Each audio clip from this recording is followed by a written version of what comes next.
ലോകത്തെ മുഴുവൻ ഭരണകൂടങ്ങളും ലോകത്തെ മുഴുവൻ മാധ്യമങ്ങളും ഒരുപോലെ ശ്രദ്ധ കൊടുത്ത് വിശകലനം ചെയ്തുകൊണ്ടിരിക്കുകയാണ് ഇന്ത്യൻ പ്രധാനമന്ത്രി നരേന്ദ്രമോദിയും അമേരിക്കൻ പ്രസിഡന്റ് ഡൊണാൾഡ് ട്രംപും തമ്മിലുള്ള കൂടിക്കാഴ്ചയും ചർച്ചയും ഒക്കെ. എന്താണ് സാർ അതിൻ്റെ ഏറ്റവും പുതിയ വിവരങ്ങൾ? അതിലേറ്റവും ശ്രദ്ധേയമായത് ട്രംപ് എന്ന് പറയുന്ന നേതാവ് അമേരിക്കയിലുള്ളവർക്ക് തന്നെ ഇപ്പോൾ പിടികിട്ടാത്ത ഒരു വ്യക്തിത്വമായി വളർന്നിരിക്കുകയാണ്. ലോകത്തെ ഏറ്റവും വലിയ ഒരു ശക്തിയായിട്ട് അദ്ദേഹം ഏക നേതാവ് എന്നുള്ള രീതിയിൽ തന്നെ മുന്നോട്ട് വരുന്ന അവസ്ഥയിലാണ് ഇരിക്കുന്നത്. അദ്ദേഹം ആർക്കും പിടികൊടുക്കുന്നില്ല. അമേരിക്കക്കകത്തും അമേരിക്കക്ക് പുറത്തും യൂറോപ്പിലായാലും പിന്നെ മറ്റ് ഫാർ ഈസ്റ്റ് ആയാലും മിഡിൽ ഈസ്റ്റ് ആയാലും ഒരിടത്തും ഇദ്ദേഹത്തിന് എങ്ങനെ കൈക്കലാക്കണം, പിടിച്ചു നിർത്തണമെന്ന് അറിഞ്ഞുകൂടാതെ വിഷമിക്കുന്ന സന്ദർഭത്തിലാണ് നരേന്ദ്രമോദി US സന്ദർശനത്തിൽ ശശി തരൂർ പറഞ്ഞ പോലെ തന്നെ ക്ഷണിക്കപ്പെട്ട ആദ്യത്തെ രാഷ്ട്രത്തലവനായിട്ട് അമേരിക്കയിൽ എത്തുന്നു. ആ ഡിസ്കഷൻ തന്നെ അങ്ങനെ ഒരു ക്ഷണം തന്നെ വളരെ പ്രധാനപ്പെട്ടതാണ്. അതിനുശേഷം അവിടെ നടന്ന ഡിസ്കഷനുകൾ അതിനേക്കാൾ വലുതാണ്. ഇന്ത്യയെ സംബന്ധിച്ചിടത്തോളം വളരെയധികം ഗുണം വരുന്ന ഒത്തിരി കാര്യങ്ങളുണ്ട്. അതിൽ ഒന്നാമത്തേത് ഈ നമ്മുടെ മുംബൈ ടെറർ അറ്റാക്കിൽ നമ്മുടെ ഏറ്റവും കൂടുതൽ നമുക്ക് പിടിക്കേണ്ടതായി കണക്കാക്കിയിരുന്ന താവൂർ റാണയുടെ കൈമാറ്റം അത് ട്രംപിനെ കൊണ്ട് നമ്മൾ സമ്മതിപ്പിച്ചിരുന്നു. ഇത്രയും നാൾ നമുക്ക് അങ്ങനെ ഒരു കാര്യത്തിന് ആരും തന്നെ ഒരു ഉറപ്പ് തന്നിരുന്നില്ല. ഇപ്പൊ ട്രംപ് അതിന് മുന്നോട്ട് വന്നിരിക്കുന്നു. അമേരിക്കൻ കോടതി അയാളെ കൈമാറാമെന്ന്, തഹാവൂർ റാണയെ ഇന്ത്യക്ക് കൈമാറുന്നതിൽ തെറ്റില്ല എന്ന് പറഞ്ഞിരുന്നു. അപ്പൊ അമേരിക്കൻ പ്രസിഡന്റിന്റെ തീരുമാനമാണ്. അതെ, പ്രസിഡന്റിന്റെ ഒരു തീരുമാനം ഇതുവരെ നമുക്ക് അനുകൂലമായിട്ട് വന്നില്ല. അമേരിക്കൻ ഭരണകൂടത്തിന്റെ ഒരു നിലപാടും ഇതുവരെ അങ്ങനെ അനുകൂലമായിട്ട് വന്നിരുന്നില്ല. അപ്പൊ ട്രംപ് വളരെ ശക്തമായിട്ട് അക്കാര്യത്തിൽ നമുക്ക് ഉറപ്പ് തന്നിരിക്കുകയാണ്, റാണയെ കൈമാറും എന്നുള്ളത്. രണ്ടാമതായിട്ട് ഇപ്പൊ നടന്ന ട്രേഡ് എഗ്രിമെന്റുകൾ അല്ലെങ്കിൽ ട്രേഡ് ധാരണകളാണ്.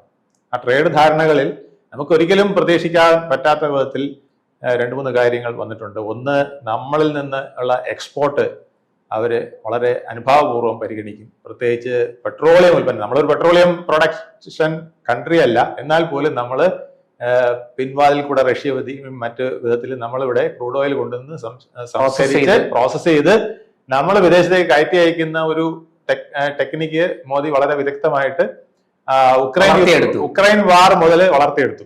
അപ്പൊ അത് ഇനിയും തുടരും എന്നുള്ളത് വന്നിരിക്കുന്നു. അത് നമുക്ക് വലിയൊരു ആശ്വാസമാണ്.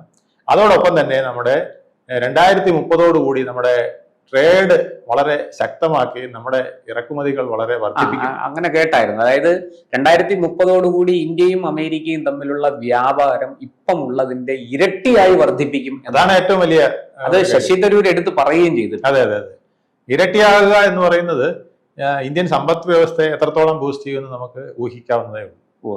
പിന്നെ ട്രംപിനെ സംബന്ധിച്ചിടത്തോളം മറ്റേത് നേതാക്കളെക്കാളും മോദിയെ മെരുക്കി നിർത്തേണ്ടത് ഒരു ആവശ്യവുമാണ്. കാരണം ഈ ബ്രിക് രാഷ്ട്രങ്ങളുടെ പുതിയ കറൻസി മുതലായ അതൊരു വെല്ലുവിളിയാണ്. ആ വക കാര്യങ്ങളിൽ ഇദ്ദേഹം വളരെ നിർണായകമാണ്.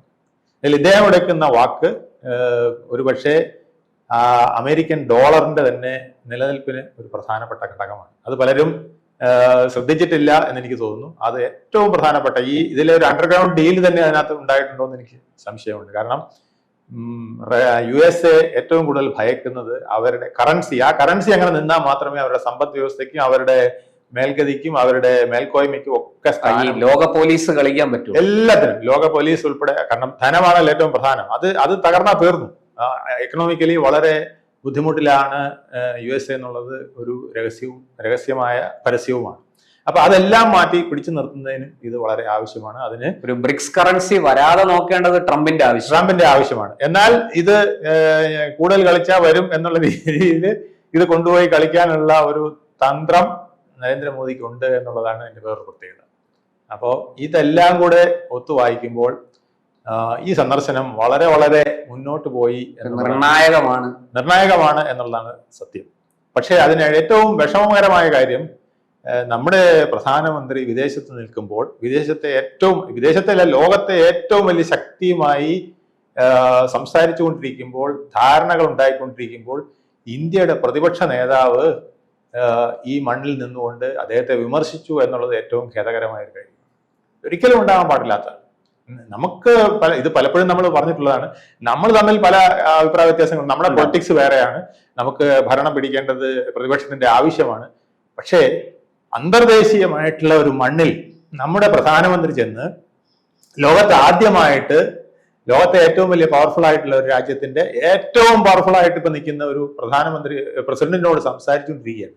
ആ സമയത്ത് ഇവിടുന്ന് ബാലിക്ക് പണ്ട് ഒളിയമ്പ് ചെയ്ത പോലെ ഒരു ഒളിയമ്പ് ചെയ്തത് കഷ്ടമായി പോയി. അത് ഒരിക്കലും ചെയ്യാൻ പാടില്ലാത്തതായിരുന്നു. അദ്ദേഹത്തിന്റെ പ്രതിപക്ഷത്തെന്നുള്ള ഒരു MP ആണല്ലോ ശശി തരൂർ. അതെ, അദ്ദേഹം പക്ഷെ വളരെ വളരെ വിശാലമായിട്ട് ഇതിനെ സ്വാഗതം ചെയ്യുകയാണ്. കാരണം അദ്ദേഹത്തിന് അറിയാം, അദ്ദേഹം ലോകരാഷ്ട്രങ്ങളുടെ പൾസ് പഠിച്ച ആളാണ്. UN അണ്ടർ സെക്രട്ടറി ജനറൽ ആയിരുന്നു. സെക്രട്ടറി ജനറൽ സ്ഥാനത്തേക്ക് മത്സരിച്ചു. അദ്ദേഹം നിസ്സാരമായ വോട്ടുകൾക്കാണ് അദ്ദേഹം തോറ്റത്. അപ്പൊ അദ്ദേഹം എത്രയോ 15 വർഷത്തെ അദ്ദേഹത്തിന്റെ ആ UN എക്സ്പീരിയൻസിൽ നിന്ന് അദ്ദേഹം ഒരു കാര്യം പഠിച്ചിട്ടുണ്ട്. അമേരിക്കയെ ഒന്നും ഇങ്ങനെ തളയ്ക്കാൻ ഒരു രാഷ്ട്ര നേതാവിനും കഴിയില്ല, പ്രത്യേകിച്ച് ഇന്ത്യയെ പോലൊരു രാഷ്ട്രം. ഇന്ത്യ നമ്മൾ വലിയ പവറാണെന്നൊക്കെ പറയുന്നെങ്കിൽ പോലും നമുക്ക് ഒരുപാട് പ്രശ്നങ്ങൾ, വെല്ലുവിളികളുണ്ട്. വെല്ലുവിളികളിൽ ഏറ്റവും പ്രധാനം നമ്മുടെ ജനസംഖ്യയാണ്. ആ ജനസംഖ്യക്ക് ആനുപാതികമായി നമ്മുടെ സമ്പദ് വ്യവസ്ഥ ഉയർന്നു എന്ന് പറഞ്ഞാലും പലരും പറയും ഇവിടെ ദാരിദ്ര്യമില്ലേ, ഇവിടെ തൊഴിലില്ലായ്മയില്ല, എന്നിട്ട് എന്താ ഉയർന്നു എന്ന് പറയുന്നത്. അതെന്തുകൊണ്ടാണ്? നമ്മുടെ ജനസംഖ്യ ചൈനയെ കവച്ചു വെക്കുന്ന വിധത്തിലേക്ക് പോവുകയാണ്. ചൈനയുടെ അത്രയും ഭൂമിയില്ല, ചൈനയുടെ അത്രയും വിഭവങ്ങളില്ല, എന്നിട്ടും നമ്മൾ ഈ പിടിച്ചു നിൽക്കുകയാണ്. ഇത്രയും കുഞ്ഞുങ്ങൾ ഉണ്ടായിട്ട് ഒരു രക്ഷകർത്താവ് ഒരു കുടുംബം നിലനിർത്തുന്ന പോലെ നമ്മുടെ രാഷ്ട്രത്തിനെ നിലനിർത്തിക്കൊണ്ട് നമ്മളിങ്ങനെ പോവുകയാണ്. അപ്പൊ ഈ നമുക്ക് കിട്ടുന്ന വിഭവങ്ങൾ എത്ര കിട്ടിയാലും, നമ്മുടെ സമ്പദ് വ്യവസ്ഥ എത്ര ഉയർന്നാലും അത് വിഭജിച്ച് പോകുമ്പോൾ വളരെ കുറവായി പോകും. അപ്പൊ അതാണ് ഈ താഴെത്തട്ടിൽ വരുന്ന അസമത്വം. അതുകൊണ്ട് നമ്മൾ ഒന്നാമതായില്ലേ, അല്ലെ മൂന്നാമതായോ നാലാമതായോ എന്നൊക്കെ ചോദിക്കുന്നതിൽ അർത്ഥമില്ല. പക്ഷെ ഇന്ന് ലോകത്തെ ഏറ്റവും വേഗത്തിൽ വളർന്നുകൊണ്ടിരിക്കുന്ന ഒരു സമ്പദ്ഘടന ഇന്ത്യയുടേതാണ്. അതിന് കാരണമുണ്ട്. ഇന്ത്യൻ ലേബർ ഫോഴ്സ്, ഇന്ത്യയിലെ മിഡിൽ ക്ലാസ് വരുന്ന ടെക്നോളജി എക്സ്പേർട്സ് ഒക്കെ ലോകത്ത് ഒരു രാഷ്ട്രത്തിനും നമ്മുടെ ആൾക്കാരുമായിട്ട് കിടപിടിക്കാൻ കഴിയില്ല. സ്കിൽഡ് ആണ്. പിന്നെ വർക്ക് ചെയ്യുന്നതിന് യാതൊരു മടിയില്ല. ഇപ്പം യൂറോപ്പിലൊക്കെ സംഭവിക്കുന്ന വെച്ചാൽ 6 മണിക്കൂർ ജോലി ചെയ്യാൻ പറഞ്ഞാൽ 6 മണിക്കൂർ ജോലി ചെയ്യാൻ തന്നെ ബുദ്ധിമുട്ട് ആളുകൾ. അത് കഴിഞ്ഞാൽ അവൻ ഓടി എവിടെയെങ്കിലും പോയി ബിയറും കുടിച്ച്, അല്ലെങ്കിൽ ബീച്ചിൽ പോയി കിടന്ന്, അല്ലെങ്കിൽ ബാറിൽ പോയി നൃത്തം ചെയ്ത്, റെസ്റ്റോറന്റിൽ പോയി താമസിക്കുക കഴിയുകയാണ്. പക്ഷെ ഇന്ത്യക്കാരൻ അങ്ങനെയല്ല. ഇന്ത്യക്കാരൻ 8 മണിക്കൂർ എന്ന് പറഞ്ഞാൽ 12 മണിക്കൂർ വേണമെങ്കിലും ജോലി ചെയ്യും, കാശ് കിട്ടിയാൽ മാത്രം മതി. ഇങ്ങനെ ജോലി ചെയ്യുന്ന ഒരു സമൂഹം ഇന്ത്യൻ സമൂഹം അല്ലാതെ ലോകത്ത് വേറെ കാണാൻ കഴിയില്ല. ആ ഒരു ഫോഴ്സ് നമ്മൾ കറക്റ്റായിട്ട് ഉപയോഗിക്കാൻ കഴിഞ്ഞാൽ അത് തന്നെയാണ് മോദി സർക്കാർ ഏറ്റവും കൂടുതൽ ശ്രമിക്കുന്നത്. സാർ, നമുക്ക് തിരിച്ച് ട്രംപ് മോഡി കൂടിക്കാഴ്ചയിലേക്ക് വരാം. എന്തായാലും ഇപ്പോ ശശി തരൂർ ഉൾപ്പെടെ ഉള്ളവർ ഇതിനെ സ്വാഗതം ചെയ്യുന്നു. അപ്പോൾ അതുപോലെ നമ്മളിപ്പോ ചില വ്യാപാര പ്രശ്നങ്ങൾ നിലനിൽക്കുന്നുണ്ട്. ഡെഫിസിറ്റിലാണ് അമേരിക്ക പൊക്കൊണ്ടിരിക്കുന്നത്. അതായത് നമ്മളുമായിട്ട് അവർക്ക് വ്യാപാര കമ്മിയുണ്ട്. അവർ ഉദ്ദേശിക്കുന്ന തരത്തിലേക്ക് സാധനങ്ങൾ ഇന്ത്യയിലേക്ക് അവിടുന്ന് കയറ്റി അയക്കാൻ പറ്റുന്നില്ല, അല്ലെങ്കിൽ ആ കയറ്റുമതിയിൽ കുറവുണ്ട്. അങ്ങനത്തെ പ്രശ്നങ്ങളുണ്ട്. പക്ഷെ നമുക്ക് അത്രയും വലിയ വ്യാപാര കമ്മി ഇല്ല എന്നാണ് ഞാൻ മനസ്സിലാക്കുന്നത്. ഒപ്പം തന്നെ ഈ H1B വിസ അനുവദിക്കുന്നതിലെ ചില പ്രശ്നങ്ങൾ, അതുപോലെ ഈ അനധികൃത കുടിയേറ്റം ഒഴിപ്പിക്കുന്നതിലെ പ്രശ്നങ്ങൾ, ഇതിലൊക്കെ അങ്ങേക്ക് എന്ത് തോന്നുന്നു? ഇത് ഈ ട്രംപ് മോദി കൂടിക്കാഴ്ചയിൽ ഇതിനൊക്കെ ഒരു തീരുമാനം ഉണ്ടാകും? അതിൽ പെട്ടെന്നൊരു തീരുമാനം എടുക്കാൻ അമേരിക്കൻ പ്രസിഡന്റിന് കഴിയില്ല. കാരണം അദ്ദേഹത്തിന്റെ ഇലക്ഷൻ വാഗ്ദാനങ്ങളിൽ ഏറ്റവും പ്രധാനപ്പെട്ടതാണ് അനധികൃത കുടിയേറ്റക്കാരെ ഒഴിപ്പിക്കുക.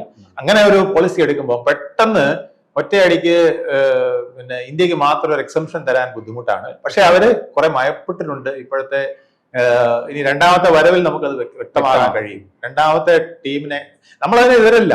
ഏതാണ്ട് 400 ചില്ലാനം പേരെ ഇപ്പോഴും വീണ്ടും അതെ, അത് നമ്മൾ നോക്കി കാണേണ്ടതാണ്. അത് എങ്ങനെ വരുന്നു, അതിന്റെ പ്രത്യേകത എന്തായിരിക്കും. അത് തീർച്ചയായിട്ടും ഒരു വ്യത്യാസം ഉണ്ടാവും. അത് മോദിയുടെ വിജയം തന്നെയായിരിക്കും. അതിനേക്കാൾ ഉപരിയായിട്ട് ഇന്ത്യക്ക് ഒരു പ്രശ്നമുള്ളതെന്ന് അറിയാമോ? ഇന്ത്യയിൽ ഏതാണ്ട് 2 കോടി അനധികൃത കുടിയേറ്റക്കാർ നിൽക്കുകയാണ്. ബംഗ്ലാദേശികളും റോഹിംഗ്യൻസും ഒക്കെ ആയിട്ട്. അപ്പൊ നമ്മൾ ഇവരെ പുറത്താക്കാൻ നിൽക്കുമ്പോൾ നമ്മുടെ അവിടുന്ന് വരുന്ന 1000-നെയോ 5000-നെയോ 10,000-നെയോ നമ്മൾ എതിർത്താൽ ഒരുപക്ഷെ അന്തർദേശീയ തലത്തിൽ നമുക്കെതിരെ ട്രംപിന് കൊടുക്കുന്ന ഒരു വടിയായിരിക്കും നമ്മളെ അടിക്കാൻ. കാരണം നിങ്ങളിത് ഞങ്ങൾക്കെതിരെ ഇങ്ങനെ പറഞ്ഞിട്ട് നിങ്ങൾ ഇപ്പോഴെന്താണ് ചെയ്യുന്നതെന്ന് ചോദിക്കാനുള്ള. അപ്പൊ ഇത് അതുകൊണ്ട് നമ്മൾ വളരെ ശക്തമായിട്ട് അങ്ങോട്ട് പറയുകയാണ്, കുടിയേറ്റക്കാർ ഇനി ഇന്ത്യൻ ആയാലും ശരി മറ്റു രാജ്യക്കാരായാലും ശരി കുടിയേറ്റക്കാരനെ ഒഴിപ്പിക്കണം എന്നുള്ളതിൽ ഇന്ത്യക്ക് യാതൊരു എതിരഭിപ്രായവും ഇല്ല. അതൊരു രാജ്യത്തിന് ഇന്ത്യ തടസ്സം പറയില്ല. കാരണം എവിടെ അനധികൃത കുടിയേറ്റക്കാർ, പാസ്പോർട്ടോടുകൂടി വരുന്നതല്ല, അനധികൃത കുടിയേറ്റക്കാർ എവിടെ വരുന്നോ അവിടെ അത് വാസ്തവത്തിൽ നുഴഞ്ഞുകയറ്റമാണ്. അപ്പൊ അവർ വരുന്നത് തന്നെ ഒരു ക്രിമിനൽ രീതിയിലാണ്. പിന്നെ വന്നിട്ട് അവരെ നിലനിൽപ്പിന് ശ്രമിക്കുന്നത് അതിനേക്കാൾ ക്രിമിനൽ ആക്ടിവിറ്റീസോടുകൂടിയായിരിക്കും. അത് ലോകം മുഴുവൻ കണ്ടിട്ടുള്ള ഒരു പ്രതിഭാസമാണ്. അതുകൊണ്ടാണ് ഈ അനധികൃത കുടിയേറ്റം പാടില്ല എന്ന് പറയുന്നത്. ഇന്ത്യയിൽ വന്നിട്ടുള്ള റോഹിംഗ്യൻസ് ആയാലും മറ്റുള്ളവരായാലും ക്രിമിനൽ ആക്ടിവിറ്റിയിൽ അവർ വളരെയധികം ഇൻവോൾവ് ആണ്. നമുക്കൊരു പല ഉദാഹരണങ്ങൾ എടുക്കുകയല്ലേ. അപ്പൊ അതിന് ശക്തമായ നിയമം ഇന്ത്യ കൊണ്ടുവരാൻ പോവാണ്. മിക്കവാറും ഈ പാർലമെന്റിൽ തന്നെ നമ്മുടെ കുടിയേറ്റ നിയമത്തിൽ വരുന്ന പാർലമെന്റ് സെഷനിൽ വലിയ മാറ്റങ്ങൾ വരാൻ പോവാണ്. അല്ലാണ്ട് 10 ലക്ഷം രൂപ ഫൈനും 10 വർഷത്തെ തടവും ഒക്കെ വരുന്ന രീതിയിലുള്ള അതുപോലെ ഇതിന് കർക്കശമാക്കുമെന്നാണ് പറയുന്നത്. അതുപോലെ ഇവരെ താമസിപ്പിക്കുന്നവർക്ക്, ഇവർക്ക് വിസ ഉണ്ടാക്കി കൊടുക്കുന്നവർക്ക്, ഇവരെ ട്രാൻസ്പോർട്ട് ചെയ്ത് കൊണ്ടുപോകുന്നവർക്കൊക്കെ ശിക്ഷ വരുന്ന കടുത്ത ശിക്ഷയാണ്, ചെറിയ ശിക്ഷയല്ല. ഫൈനും ശിക്ഷയൊക്കെ 5 ലക്ഷം രൂപ ഫൈന്, ചിലപ്പം 5 വർഷത്തോ 10 വർഷത്തെ തടവൊക്കെ വരുന്ന വിധത്തിലുള്ള നിയമങ്ങൾ വരെ വരാൻ ചാൻസ് ഉണ്ടെന്നാണ് പറയുന്നത്. അതുകൊണ്ട് നമ്മൾ ഒരിക്കലും ഈ കുടിയേറ്റ പ്രശ്നത്തിൽ നമ്മൾ വലിയ ഇതായിട്ട് അനധികൃത കുടിയേറ്റ പ്രശ്നത്തിൽ വലുതായിട്ട് ഇടപെടാൻ വഴിയില്ല നമ്മുടെ ആൾക്കാരെ ആണെങ്കിൽ. പക്ഷെ മാന്യമായിട്ട് അവരെ ട്രീറ്റ് ചെയ്യണം എന്നുള്ളത് തീർച്ചയായിട്ടും കണ്ടീഷൻ തീർച്ചയായിട്ടും വെക്കും. അതിന് യാതൊരു എന്തായാലും ഇപ്പൊ ഏറ്റവും ഒടുവിൽ കേൾക്കുന്നത് ഈ ആഗോള ഭീകരവാദ പ്രശ്നങ്ങള്, അതുപോലെ തന്നെ ഉക്രൈൻ യുദ്ധം, ഇതിലൊക്കെ ഈ മോദിയുടെ ഇടപെടൽ ലോകം ഇങ്ങനെ സൂക്ഷ്മമായിട്ട് നിരീക്ഷിക്കുകയാണ്. മോഡി എന്ത് പറയുന്നു, ട്രംപിനെ മോഡി മെരുക്കുമോ, ട്രംപിനെ ഈ എന്താ പറയണ്ട മോഡിയുടെ വഴിക്ക് കൊണ്ടുവരുമോ, ഈ യുദ്ധം അവസാനിക്കുമോ, ഇതൊക്കെ എല്ലാവരും ഇങ്ങനെ സൂക്ഷ്മമായിട്ട്. കാരണം ഇതിനകത്തെല്ലാം ഒരു കച്ചവട സാധ്യതയും ഉണ്ട് ഒരു വശം. അത് മോദിക്ക് കിട്ടിയ ഏറ്റവും വലിയ ഗുണം അദ്ദേഹം ഇപ്പം 3ാമത്തെ ടേം ആയല്ലോ. അപ്പൊ ഈ കണ്ടിന്യൂറ്റി ഓഫ് പവർ അദ്ദേഹത്തിന് വലിയ ഗുണം ചെയ്തിട്ടുണ്ട്. കാരണം ആദ്യം മുതലേ അദ്ദേഹം വിദേശ രാജ്യങ്ങളുമായിട്ട് ബന്ധം സ്ഥാപിക്കാൻ നല്ല ബന്ധത്തിൽ, 2ാം ലെഗിൽ അത് വളരെ ഊട്ടി ഉറപ്പിക്കുകയും 3ാം ലെഗിൽ അദ്ദേഹത്തിന് ഇപ്പം പിന്നെ ഒരു പരിചയം വേണ്ട, നേരെ ഞാൻ വരുന്നു എന്ന് പറഞ്ഞ് നേടിയെടുക്കാൻ പറ്റുന്ന വിധത്തിൽ അത് ട്രംപിനോടായാലും റഷ്യൻ പ്രസിഡന്റ് വ്ളാഡിമിർ പുടിനോടായാലും ഫ്രഞ്ച് പ്രസിഡന്റിനോടായാലും മാക്രോണിനോടായാലും ആരോടായാലും അദ്ദേഹത്തിന്, അതുപോലെ അറബ് രാഷ്ട്രങ്ങൾ, അതാണ് ഏറ്റവും പ്രത്യേകം. അറബ് രാഷ്ട്രങ്ങളുമായിട്ട് ഇത്രയും ശക്തമായ ബന്ധം ഇന്ന് വരെ ഇന്ത്യയിൽ ഒരു പ്രധാനമന്ത്രി ഉണ്ടാക്കിയിട്ടില്ല എന്നുള്ളത് അത് പറഞ്ഞറിയിക്കാൻ പറ്റാത്തൊരു കാര്യമാണ്. ശരിക്കും പറഞ്ഞാൽ ഗാസ ഉൾപ്പെടെയുള്ള കാര്യങ്ങളിൽ അമേരിക്കയ്ക്കും ഇന്ത്യയുടെ ഒരു സഹായം ആവശ്യമായി വരും. കാരണം അറബ് രാഷ്ട്രങ്ങളുടെ ഒരു പശ്ചിമേഷ്യയിലെ പ്രശ്നങ്ങൾ പരിഹരിക്കുന്നതിന് ഈ ഇസ്രായേലിന്റെ അടി അങ്ങ് കനത്ത് കഴിഞ്ഞപ്പോൾ ഇറാൻ പോലും പറഞ്ഞു ഇന്ത്യ മധ്യസ്ഥത വഹിക്കണം എന്ന് പറഞ്ഞു. അപ്പൊ അതുപോലെ തന്നെ ഉക്രൈൻ വാറിന്റെ കാര്യത്തിലായാലും പുടിനോട് പിന്നെ ട്രംപിന് ചിലത് നേരിട്ട് പറയാൻ ബുദ്ധിമുട്ടുണ്ടെങ്കിൽ അത് മോദി വഴിയായിരിക്കും പറയാൻ കഴിയുക. തിരിച്ചും അതുപോലെയാണ്. പുടിനും മോദി വഴിയായിരിക്കും. അതുപോലെ തന്നെയാണ്. പിന്നെ ജപ്പാനായാലും ഓസ്ട്രേലിയ ആയാലും ഒക്കെ ഇന്ത്യയുമായിട്ട് വളരെ സൗഹൃദത്തിലാണ്. ചൈന മാത്രമേ ഉള്ളൂ നമ്മളോട് തൊട്ടില്ല എന്നുള്ള രീതിയിൽ ഇപ്പൊ നിൽക്കുന്നത്. അതും ചൈനയ്ക്ക് മനസ്സിലായിട്ടുണ്ട്. ഇന്ത്യ നയം മാറിയിട്ടുണ്ട്. അല്ല, പഴയ ഇന്ത്യ അല്ല എന്ന് മനസ്സിലായി. അതുകൊണ്ടാണ് അവർ പലയിടത്തും അതിക്രമം കയറാത്തത്. നമുക്ക് കൂടുതൽ വിവരങ്ങൾ ട്രംപ് മോഡി കൂടിക്കാഴ്ചയുടെ തുടക്കമായിട്ടുള്ളൂ. നമ്മളിപ്പോ സംസാരിക്കുമ്പോൾ ഏതാണ്ട് നടന്നുകൊണ്ടിരിക്കുകയുള്ളൂ. നമുക്ക് പൂർണ്ണമായിട്ട് അതിനെ കുറിച്ച് പറയാറായിട്ടില്ല. അത് 1-2 ദിവസം കഴിയുമ്പോഴായിരിക്കും നമുക്ക് സമ്പൂർണ്ണ വിവരങ്ങൾ പുറത്തു വരട്ടെ. അപ്പോൾ നമുക്കറിയാം എന്തൊക്കെ മാറ്റങ്ങളാണ് സംഭവിക്കാൻ പോകുന്നത്. തീർച്ചയായും കൂടുതൽ വാർത്തകളും വിശേഷങ്ങളും നിങ്ങളിലേക്ക് എത്താൻ ABC മലയാളം സബ്സ്ക്രൈബ് ചെയ്യുക, ബെൽ ബട്ടണും അമർത്തുക.